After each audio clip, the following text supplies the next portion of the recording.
स्वागत है आप सबका मेरे YouTube चैनल में। जैसे कि हम लोग 3D का स्टडी कर रहे हैं, 3D ज्योमेट्री, और इसमें हम लोग प्लेन पढ़ रहे हैं। और आज का टॉपिक है प्लेन के इक्वेशन में नॉर्मल फॉर्म। नॉर्मल फॉर्म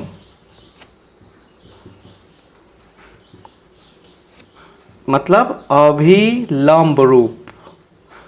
अभिलंब रूप, ठीक है। तो ये प्लेन का इक्वेशन चल रहा है, प्लेन का समीकरण चल रहा है। इसमें हम लोग नॉर्मल फॉर्म के पास पहुंचे हैं। इसके पहले वाले लेक्चर में प्लेन क्या होता है, प्लेन का इंटरसेप्ट फॉर्म क्या होता है, तो सब कुछ हमने आपको बताया है। तो आपसे रिक्वेस्ट है कि जब भी मेरे लेक्चर को देखें तो लगातार देखें, एक दो लेक्चर देखने से कुछ नहीं होने वाला है। तो देखिए, इसमें भी जब भी आप लेक्चर को देखें तो समय देकर देखिए, और समय देने पर आपको फ़ायदे होंगे, समझ में आएगा। लाइव क्लास ज्वाइन करना चाहते हो तो इस नंबर पर व्हाट्सअप करें, तो आपको सब कुछ सही से बताई जाएगी। यहाँ देखिए, पहले कुछ फिगर बनाते हैं, फिर समझते हैं कि नॉर्मल फॉर्म का मेन फंडा क्या है, ठीक है। यहाँ देखिए,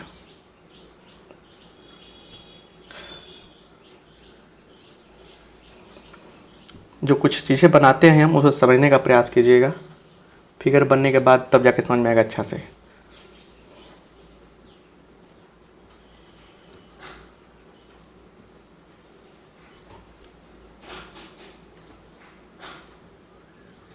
देखिए, यहाँ पे ये प्लेन हो गया एक। मान लीजिए कोई प्लेन है और यहाँ पे क्या है, एक पॉइंट P है। क्या है यहाँ पे? पॉइंट P है, जिसे कोऑर्डिनेट x y z है। अच्छा, ये क्या है? ये ओरिजिन है, या x एक्सिस, ये y एक्सिस और ये z एक्सिस। ये प्लेन क्या है? ओरिजिन से d डिस्टेंस पर स्थित है, d डिस्टेंस पर स्थित है। और ये क्या है? आपका नॉर्मल है। क्या है आपका? नॉर्मल है, n मान लीजिए आप, ठीक है ना। तो सुनिए, यहाँ पे सीधे लिखेंगे डायरेक्ट फिगर से, क्योंकि आपको फार्मूला प्रूव नहीं करना है एग्जाम में। तो फ्रॉम फिगर, चित्र से क्या है समझने का प्रयास कीजिएगा, ठीक है। पहले कंसेप्ट जब समझ लेंगे हम लोग ना, क्वेश्चन बहुत सारे करने में आसानी होगी।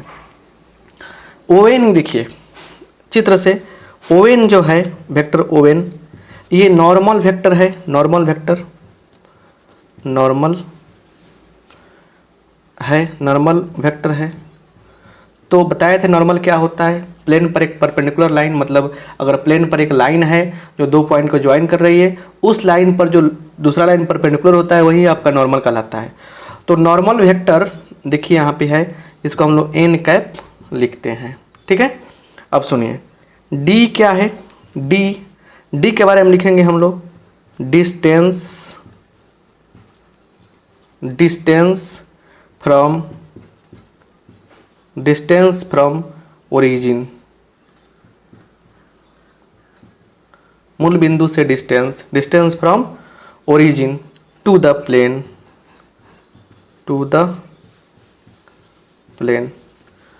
समतल से ओरिजिन से समतल के बीच का डिस्टेंस, क्लियर, दूरी। अब सुनिए, तो ये जो है ना d दूरी है, और ये क्या है आपका ON क्या है? n वेक्टर के बराबर है। तो यहाँ पे देखिए, यहाँ पे सिंपल दिखा जाए तो डिस्टेंस क्या हो जाएगा? इस d का मान क्या हो जाएगा? ये d का मान जो है, उस d के बारे में क्या कहेंगे आप? ये ON क्या हो जाएगा, बोलिए। इसलिए ON क्या हो जाएगा? तो वेक्टर ON बराबर हो जाएगा, देखिए, d गुना और n cap, clear, n cap हो जाएगा। मतलब इसको लिख सकते हैं n कैप d, ठीक है ना। यूनिट वेक्टर निकाल लेंगे जो डायरेक्शन बताएगा, और इसका मैग्नीट्यूड से गुना कर देंगे, क्लियर। अब लिखेंगे सिंस, चूंकि इस त्रिभुज में, आइए, इस त्रिभुज में क्या हो रहा है? NP जो है ON पर लंब है कि नहीं, मतलब PN जो है ON पर लंब है कि नहीं है। तो लिखेंगे NP परपेंडिकुलर है किस पे? तो ON पर, ON वेक्टर पर। जब परपेंडिकुलर है तो इसलिए NP डॉट ON क्या हो जाएगा? NP डॉट ON बराबर 0, क्योंकि जब A लंब बी होता है तो vector A dot vector B क्या होता है, 0 के बराबर होता है। इतना तो बात आपको पता होना चाहिए, है ना। चलिए तो अब क्या होगा, यहाँ पे एन पी का मान निकालना सीखेंगे हम लोग। कैसे, यहाँ देखिए एन पी, देखिए तो अगर देखा जाए इस मतलब कि ट्रायंगल में, इस ट्रायंगल में देखा जाए तो देखिए क्या होगा, ओ एन जोड़ एन पी बराबर ओ पी। त्रिभुज का नियम जो है वेक्टर का उसी से, तो एन पी बराबर क्या हो जाएगा बोलिएगा, O P minus O N. क्या हो जाएगा, O P minus O N. तो एन पी के बराबर क्या लिखेंगे, O P minus O N, और ओ एन यहाँ पे है बराबर 0। बस यहाँ तक चले आए। देखिए प्रूफ तो पूछता नहीं है, लेकिन आपको नहीं समझ में आएगा तो दिक्कत होगा। चलिए अब O P clear, vector O P का मतलब क्या है, ओ पी जो होता है आर वेक्टर, बता देना चाहेंगे आपको, क्लियर। तो ओ पी का मतलब आर, ओ एन का मतलब vector N cap into D into N cap D बराबर 0। डी डिस्टेंस है, जाके इधर भाग हो जाएगा, कोई दिक्कत नहीं होगा।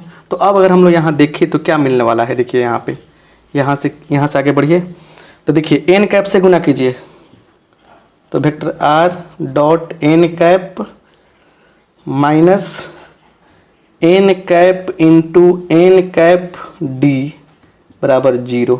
देखिए इस डी को से डिवाइड कर दिया, 0 में खत्म हो गया था, इस एन कैप से गुना करेंगे इसमें, देखिए तो ये हो जाएगा vector R dot N cap और माइनस, ये दोनों मिलकर क्या हो जाएगा, N cap into N cap 1 हो जाएगा, माइनस डी बराबर 0, या vector R dot N cap बराबर डी।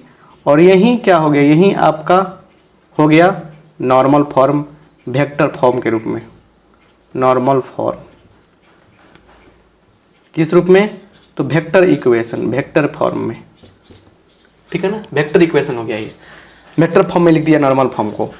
तो अब ये मतलब कि कार्टेशियन फॉर्म क्या होता है उसे भी समझ लेते हैं, और कार्टेशियन फॉर्म समझने के बाद फटाफट क्वेश्चन करना शुरू करेंगे तो अच्छा लगेगा। इसको ज़्यादा समझने की आवश्यकता नहीं है आपको, बस इतना बात जान लीजिए। ज़्यादा समझिएगा तो दिक्कत करेगा आगे, क्योंकि अभी देखिए क्या होता है, क्वेश्चन बनने रहेगा ना तो सब कुछ समझ में आने लगेगा। फिर लिखेंगे नाउ, नाउ यहाँ समझिए अब क्या हो रहा है। यहाँ पे क्या है, आर बराबर क्या होता है, हो जाएगा x i cap y j cap plus Z k cap, right right. और एन वेक्टर क्या होता है, तो a i cap plus b j cap plus c k cap.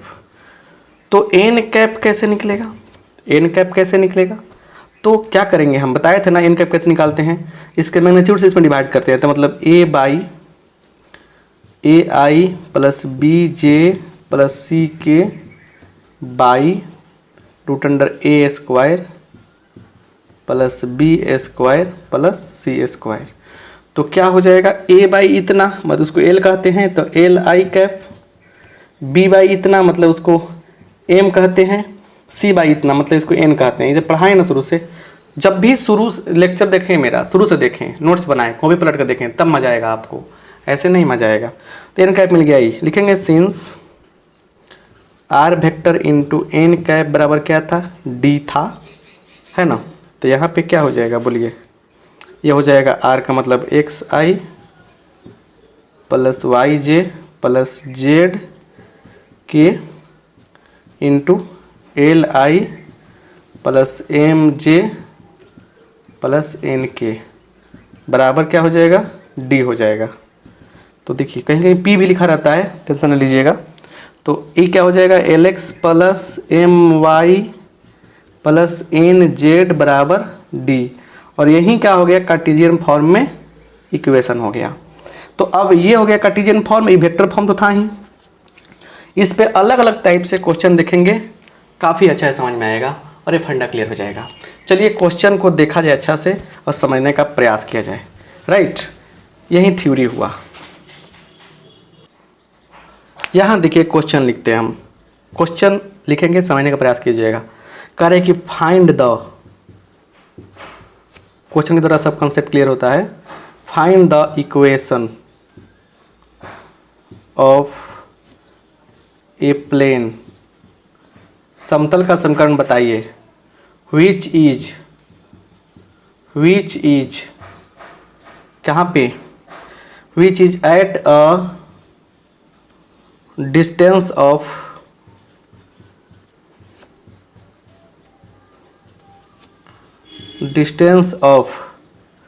6 by root under 29, 6 by root under 29 units from the plane,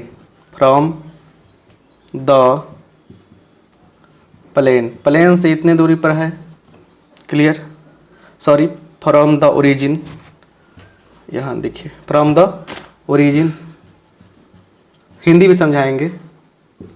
origin its normal vector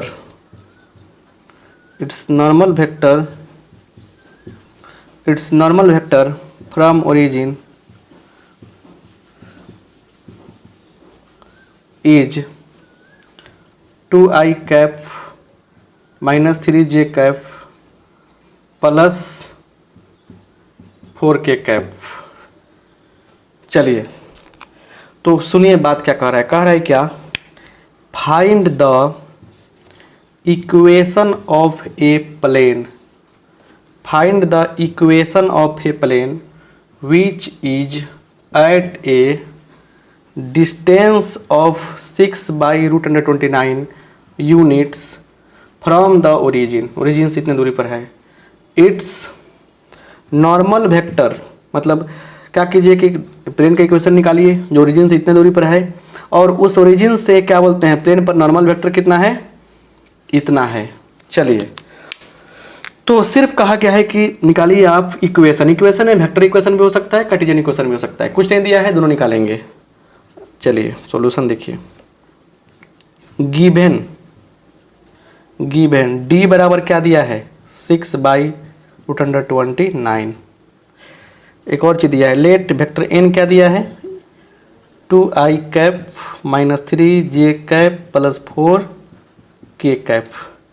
इसलिए N cap कैसे निकालेंगे, तो इसी के मैग्नीट्यूड से डिवाइड करेंगे, किसी से, तो 2i minus 3j plus 4k by 4 plus 9 plus 16,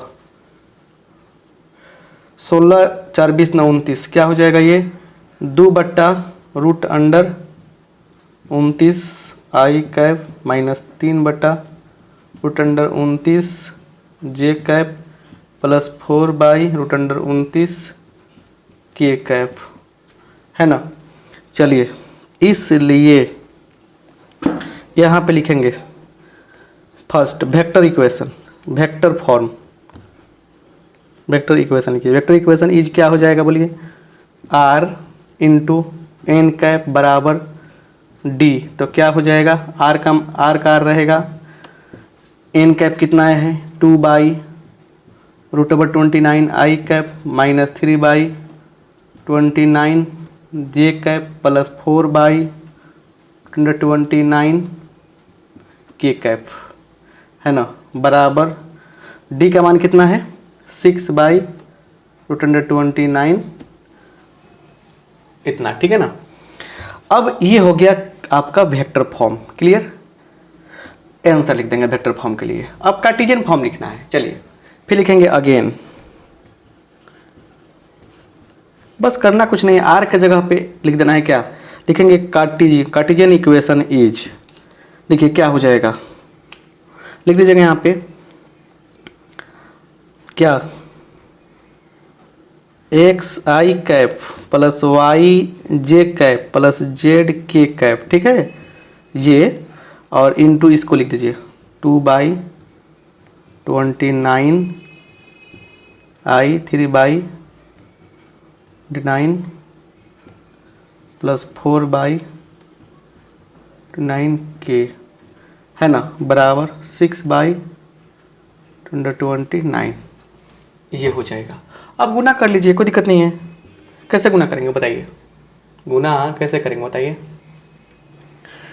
ये हो जाएगा 2/√अंडर, देखिए 29 तो दोनों और कॉमन है, देखिए नीचे 29√29 कॉमन होगा, यहाँ कट जाएगा तो क्या बच गया 2x - 3y + 4z = 6, और यहीं क्या हो जाएगा आपका आंसर हो जाएगा। तो इस तरह से हम लोग मतलब देखें क्या कि हमारे पास अगर d मालूम रहे यहाँ पे और नॉर्मल वेक्टर मालूम रहे, आराम से फॉर्मूला पर आराम से क्वेश्चन को सोल्व कर सकते हैं। तो एक टाइप का क्वेश्चन ये हुआ। अब दूसरा टाइप का क्वेश्चन देखिए कैसे पूछता है एग्जाम में और कैसे बुक्स में क्वेश्चन पूछा जाएगा। बस देखते चलिए, कुछ ना कुछ तो आपको फायदा ही होगा ना, ऐसा थोड़ा कि नहीं होगा। आगे बढ़ते हैं। अब ये देखिए ये क्या कह रहा है क्वेश्चन कह रहा है कि find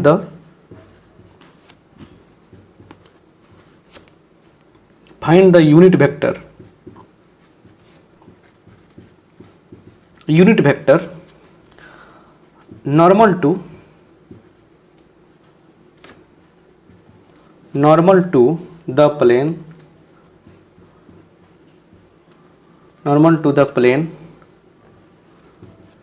r into 2i cap - 3j cap + 6k cap + 14 = 0। मतलब कह रहे क्या, find the unit vector normal to the plane. इस प्लेन पर नॉर्मल जो है उसके यूनिट वेक्टर निकालना है, राइट। देखिए सॉल्यूशन कैसे करेंगे समझने का प्रयास कीजिए। हमेशा इस फॉर्म में लेंगे तो पता चल जाएगा ना, इस फॉर्म में। अब सुनिए d तो हमेशा पॉजिटिव होता है, तो लिखेंगे गिवन प्लेन, गिवन इक्वेशन ही देखते चलिए, बेस बना दे रहे हैं, पूरा एक्सरसाइज खत्म हो जाएगा एनसीईआरटी बुक का और अदर बुक का भी। गिवन इक्वेशन इज क्या हो जाएगा, तो r 2i cap - 3j cap + 6k cap बराबर +14 = 0। अब क्या करते हैं ना हम कि इस 14 बना रहते हैं यहाँ पे, इसको ले आएंगे उधर तो माइनस में हो जाएगा, नहीं पूरा माइनस में हो जाएगा। बात समझ रहे ना, मतलब इस 14 को प्लस में रखते हैं, इसको करते हैं माइनस में, तो हो जाएगा आपको into -2i cap + 3j cap हो जाएगा -6k cap, ये हो जाएगा क्लियर। और बराबर 14 को प्लस रखा, इसको कर दिया माइनस, क्योंकि हमेशा 14 को प्लस रखना है। डिस्टेंस हमेशा इस फॉर्म में लाने के लिए डिस्टेंस हमेशा प्लस रहेगा, क्लियर। तो मान के चलिए 14 यहाँ आ गया, यही चला गया उधर, तो r तो रहेगा, ठीक है। ये नेगेटिव नहीं हो जाएगा, तो नेगेटिव कर दिया, इसको माइनस लगा दिया इसमें, तो जो प्लस था माइनस हो गया यहाँ पे। अब देखिए अब क्या करते हैं हम, इसके मैग्नीट्यूड से दोनों तरफ डिवाइड कर देते हैं। क्या फ़र्क पड़ता है, काहे एक की ओर डिवाइड तो नहीं कर सकते ना, दोनों तरफ डिवाइड करेंगे। तो देखिए r into -2i cap + 2j cap - 6k cap, ठीक है ना, यहाँ पे क्लियर। आज समझ रहे हैं बढ़िया से। तो यहाँ पे क्या करेंगे हम, डिवाइड करेंगे, तो -2 का स्क्वायर 4 + 2 का स्क्वायर 4 + 36 है ना, ऐसे हम लोग कर लेंगे। बात समझ रहे ना, कोई दिक्कत यहाँ तक कोई दिक्कत आपको नहीं होनी चाहिए। दिक्कत हो जाएगा कि यहाँ पे 3 था, तो 3 का स्क्वायर 9 मिलेगा ना हमको, चलिए। और ये हो जाएगा 14/√अंडर, वास्तव में कितना मिलने वाला है, तो 36 9 45 और 49 वही बात हुआ। तो देखिए पहले d दिख रहा था यहाँ पे, अब यहाँ पे देखिए, यहाँ पे क्या हो गया, ये ऐसे हो गया r वेक्टर -2/7 हो जाएगा, ये 7i cap + 3/7j cap -6/7k cap, और ये क्या हो जाएगा 14/7। तो अब देखिए ये हो गया किस फॉर्म में, ये किस फॉर्म में हो गया, r n cap = d, आया कि नहीं इस फॉर्म में, वही ना कहा हमने, इस फॉर्म में आया कि नहीं आया, क्लियर। तो यहाँ देखिए, तो अब क्या है ना, यहाँ पे इस रूप में आ गया, तो इसलिए n कैप क्या हो जाएगा, n कैप क्या हो जाएगा बोलिए, यही ना हो जाएगा, -2/7 i कैप प्लस 3 यहाँ देखिए तो अच्छा से समझिए, इसको हटाते हैं, 3/7 j कैप -6/7 k कैप, और यही क्या हो गया हमारा आंसर हो गया। समझ पाए बात को बढ़िया से? ऐसे क्वेश्चन सोल्व किए जाते हैं। ठीक है, चलिए आगे पढ़ते हैं, आगे बढ़ते हैं।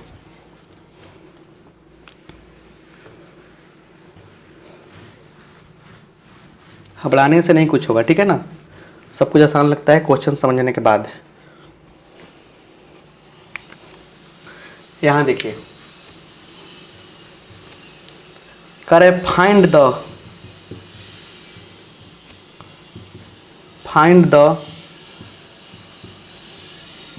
Cartesian equation of the plane. Find the Cartesian equation of the plane, क्या चीज़, r 2i cap plus 5j cap -4k cap बराबर 3। देखिए कार्टेशियन इक्वेशन निकालना है, सॉल्यूशन मतलब ये आपका दिया हुआ है वेक्टर इक्वेशन, कोई फर्क नहीं पड़ता है। देखिए r क्या दिया है, 2i cap plus 5j cap -4k cap बराबर 3 दिया है। देखिए यहाँ पे r का मान कितना होता है, xi cap yj cap plus zk cap into 2i cap 5j cap -4k cap बराबर 3, गुना करेंगे x into 2x 5y -4z बराबर 3, और यहीं क्या हो गया हमारा आंसर हो गया। तो ऐसे भी क्वेश्चंस आपको पूछे जाएंगे तो आपसे कोई दिक्कत नहीं होनी चाहिए, आराम से बन जाने चाहिए। ठीक है, तो ऐसे क्वेश्चंस भी आपको बना सकते हैं, कोई दिक्कत नहीं होगा। ठीक है ना, आगे बढ़ते हैं। देखिए यहाँ पे क्वेश्चन, देखिए क्वेश्चन क्या है, कह रहे कि find the direction DC, direction cosines and distance from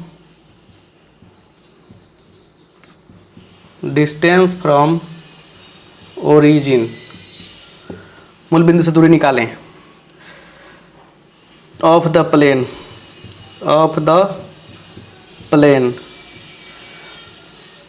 कौन सा प्लेन है, 2x - 3y प्लस 4z - 6 बराबर 0 प्लेन दिया गया है। इस प्लेन का डायरेक्शन कोसाइन बताएं और डायरेक्शन ओरिजिन से दूरी बताएं। देखिए कैसे बनाएंगे हम लोग सॉल्यूशन, देखिए 2x - 3y प्लस 4z - 6 बराबर 0। यहाँ पे क्या होगा, देखिए यहाँ पे 2x - 3y प्लस 4z बराबर 6, ये हो गया। ऐसे कर सकते हैं हम लोग। करते क्या हैं हम कि दोनों तरफ, सुनिए टेक्निक क्या है, जब भी ऐसा प्लेन मतलब ऐसा क्वेश्चन दे तो क्या कीजिएगा आप, दोनों तरफ क्या करना है आपको, इसे कोफिशिएंट से क्या बोलते हैं ऐसे कर देना। लिखेंगे यहाँ पे, पहले लिख कर अच्छा रहेगा बताना, डिवाइडिंग बोथ साइड्स बाई 2 का स्क्वायर प्लस -3 का स्क्वायर प्लस 4 का स्क्वायर का रूट, कितना आ जाएगा, 4 और 9 13, 13 और 16 √29। तो क्या हो जाएगा बोलिए, यहाँ पे हो जाएगा, डिवाइड कीजिए सब में, 2x by √29 -3y by √29 plus 4z by √29 बराबर 6 बाई √29। दोनों डिवाइड कर दिया हमने। चलिए तो इसलिए L बराबर क्या हो जाएगा, L बराबर हो जाएगा क्या चीज़, 2 बाई √29, M बराबर क्या होगा, -3 बाई √29, और N बराबर क्या होगा, 4 बाई √29, और D बराबर क्या होगा, 6 बाई √29। ये सब हो गया। तो ये सब जो रहा ना ऐसे निकालते हैं। अब एनसीईआरटी बुक में जाके देखिएगा, एनसीईआरटी के बुक में 11.3 में जाके देखिएगा तो 11.3 में क्या 1 नंबर क्वेश्चन से आगे बढ़ना शुरू हो जाएगा, ठीक है ना। अभी भी इसमें बहुत सारी चीज़ें हैं, लेकिन नॉर्मल फॉर्म में ज़्यादा बताना नहीं चाहते हैं, ठीक है ना, इतना काफ़ी हो गया, समझ लेना। लेकिन एक और क्लू समझाना चाहेंगे हम, एक और क्लू समझाना चाहेंगे हम। क्या चीज़ समझाना चाहेंगे, देखिए यहाँ पे इसी क्वेश्चन को अगर ऐसे दिया रहता, कैसे देखिए कैसे दिया रहता, 2x - 3y + 4z + 6 = 0, ऐसे दिया रहता। क्या करते हम, करते क्या, 6 को रखते प्लस, बाकी सबको माइनस करते।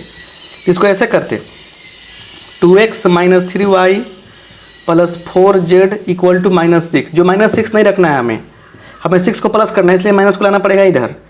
तो -2x + 3y हो जाता, -4z, ऐसे भी क्वेश्चन हो सकता था ना, बराबर 6। अब दोनों तरफ डिवाइड करते इसके स्क्वायर के रूट से, तो क्या होता, -2/√29 आता, x + 3/√29, y -4/√29, z = 6/√29, ऐसे। और ये आपका क्या होता, यह l का मान, यह m का मान, यह n का मान और ये d का मान। तो मेरे कहने का मतलब यह है कि हमेशा बराबर के बाद हमेशा प्लस रखना है बस, क्योंकि डिस्टेंस निकलेगा प्लस में। तो ये क्लास थोड़ा छोटा रहा, लेकिन कंसेप्ट क्लियर हुआ नॉर्मल फॉर्म का।